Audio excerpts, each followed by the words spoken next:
Can I hold it? Only if you promise to be really, really careful. I promise I will be so incredibly careful. I will be incredibly careful with it. Okay. I promise. All right. So it's slippery. Be careful. All right. Are you ready? I'm about to touch a 1 kilogram sphere of silicon-28 atoms. There are about 2.15 times 10 to the 25 of them. Oh. It feels absolutely incredible. Wow, that is amazing. Besides its creators, I am one of only a handful of people ever to hold this sphere. The raw material used to make it was worth 1 million euros, but now that it has been so precisely sculpted, how much is that worth? It's priceless. This you are looking at now is the roundest object in the world. How can you say for sure that it's the roundest object? I mean, the Earth is pretty round, isn't it?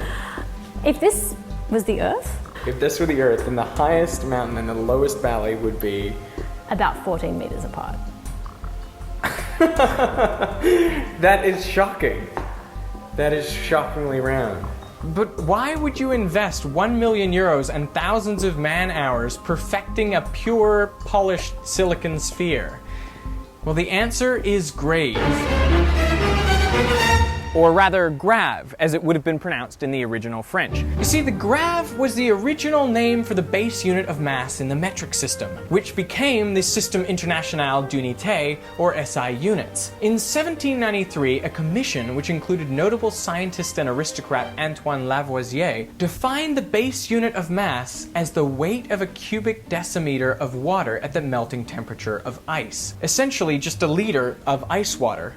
The name grave came from the Latin gravitas, meaning weight, but it wasn't to last. It sounded too similar to the aristocratic title Graf, which is the equivalent of an earl or a count. And with the French Revolution in full swing, with the rallying cry of equality for all, you couldn't exactly have one unit nobler than the others. At this, Lavoisier lost his head, literally. Not because he helped devise one of the greatest systems of measurement of all time, but because he was collecting taxes as a nobleman. So things really were grave. The new Republican government believed a grave would be too big for the things they wanted to measure anyway, and so they settled on a gram, which was just 1,000th of a grave. But soon they realized that a gram was too small, and so they returned to the grave. But since they couldn't call it that, they invented the kilogram, 1,000 grams. And that is why, out of the 7 base SI units, the kilogram is the only one to have a prefix in its name. In 1799, the kilogram definition was refined to be the mass of a liter of water at 4 degrees Celsius, the temperature at which it is densest. But water itself is obviously not the most sensible thing to use as a mass standard, so a pure platinum cylinder was created to have the same mass as the water definition, and it was declared kilogram of the archives. Now it's important to note at this point, the kilogram is no longer tied to the mass of a volume of water. The kilogram of the archives is, by definition, the kilogram. 90 years later, in 1889, the kilogram was upgraded to a platinum iridium alloy cylinder. Now it was much harder than the original, but was otherwise basically identical. And to this day, it remains the definition of the kilogram. It is officially called the International Prototype Kilogram, though it's affectionately known as Le Grand K, or Big K. Oh, and it's about this big.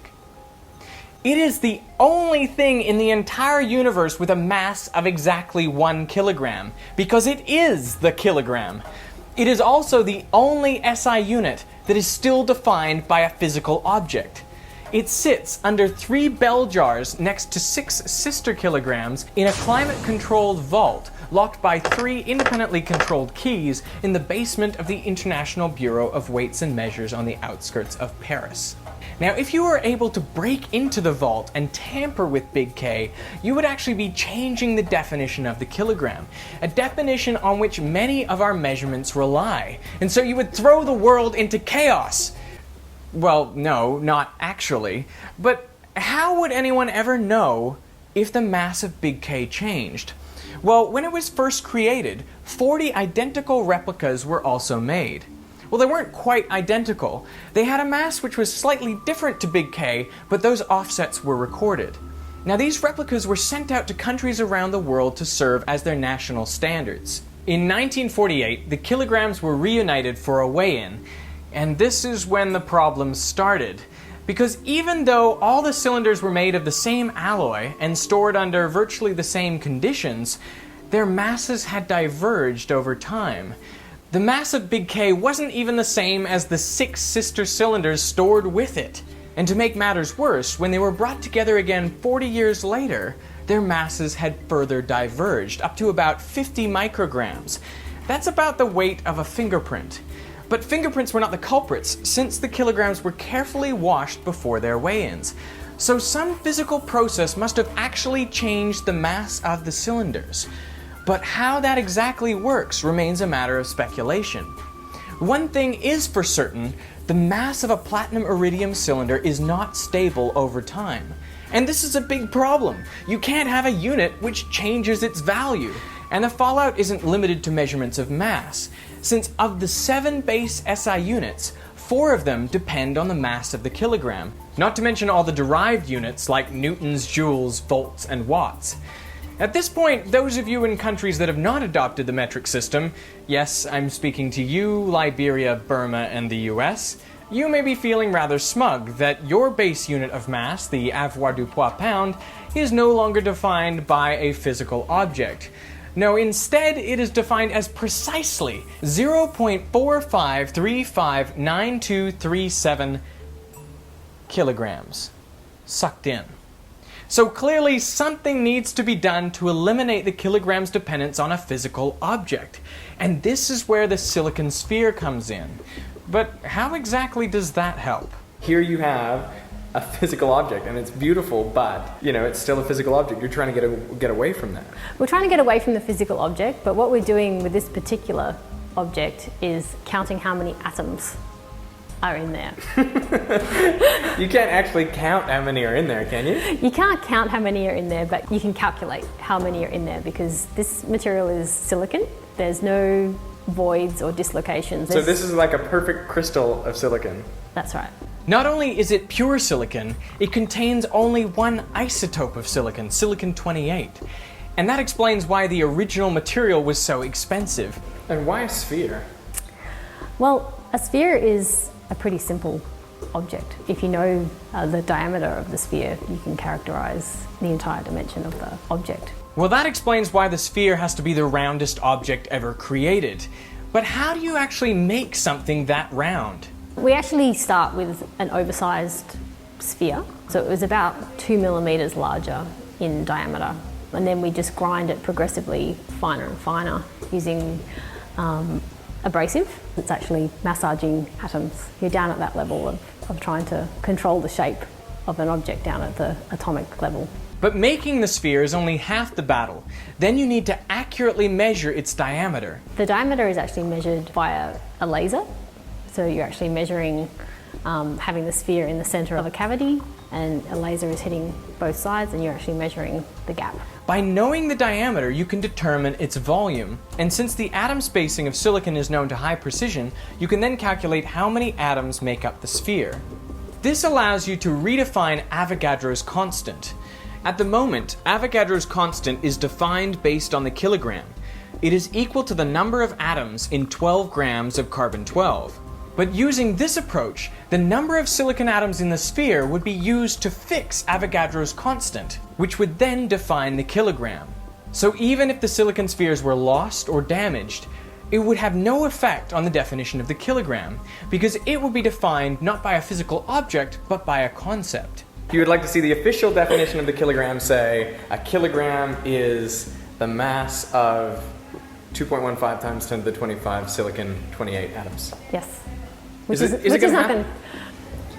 There's a likelihood, a high likelihood that it's going to happen. But there is another approach to redefining the kilogram, which involves fixing Planck's constant, and it's done using something called a watt balance. These two approaches are complementary. Each one provides a check on the other. And if they show good agreement and are able to bring their uncertainties down to about 20 micrograms, they may redefine the kilogram as early as 2014. And then the kilogram finally will be an unchanging unit, no longer defined by a physical object in the basement vault of some place in Paris.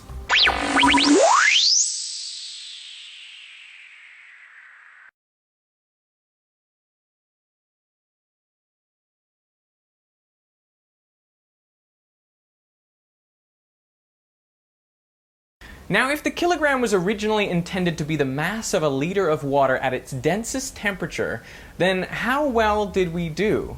Well, if you look at a liter of water at nearly 4 degrees Celsius, it has a mass of 999.975 grams.